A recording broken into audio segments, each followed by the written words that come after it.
There's a reason why gas prices are so high right now. I don't know if you noticed, but they plan to get rid of gas vehicles and switch to all electric vehicles. First, let me start off by saying they give the word gas the term fossil fuel so you could think it's something scarce, when really it's not scarce at all.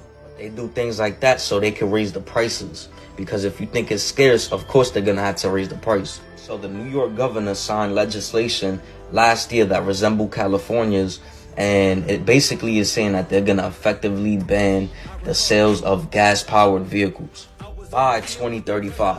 Okay, but hold on, it's even more. So at the United Nations Climate Change Conference, 6 automakers in 30 countries signed a pledge to end sales of gas and diesel-powered cars worldwide by 2040.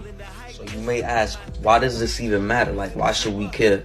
I'm gonna tell you right now. Because when your car is electric, you are connected to the smart grid system. They can have total control over your vehicle. Let's say we on another lockdown or whatever, and there's martial law. They don't want you leaving your house.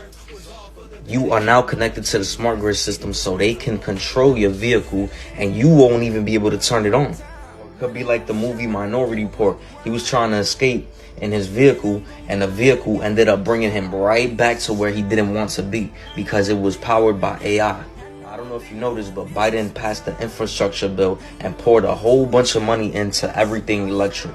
They say it's for the climate, but it's really not for the climate though. They say it's to meet President Biden's goal net zero emissions, but that is not what it's about.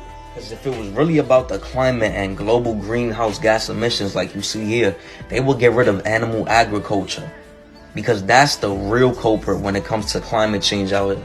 Like, look at the difference in numbers right here. You telling me they worried about the 13%, but what about the 51%? They're not going to worry about that because that's helping depopulate the planet. The meat is contaminated with hormones and all that other stuff that is making our people sick. So we will no longer have gas-powered vehicles and have electric AI vehicles around the same time that they plan to implement this. See, the metaverse and all these other virtual realities, everything connected to the AI, this is all small steps to make it to this. They want us under total control. They want it to be total communism, my people. So just wake up. There's something to think about. So next time you see them gas prices so high, just know they trying to connect us to that smart grid system with AI. They woke, fam. Things like that. So I'm hooked up to that oil tank, going straight into my truck to get rid of it. Well, I'm going to get fined if I don't get rid of it, they said. So that prompted me to call District Selectman Tony Deloge and ask him about this letter. He said he didn't know much about it, but he would suggest that I follow whatever it says. So here we go. You know, these are some serious times right now. Since January, oil prices have been through the roof.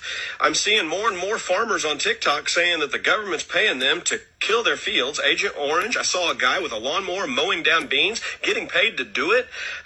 They're controlling food. Now they're going to control energy. Right, I don't understand why this is going on. But I tell you what, if they control food and they control energy, what freedom do you have left?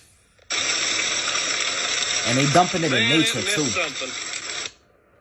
I'm sorry about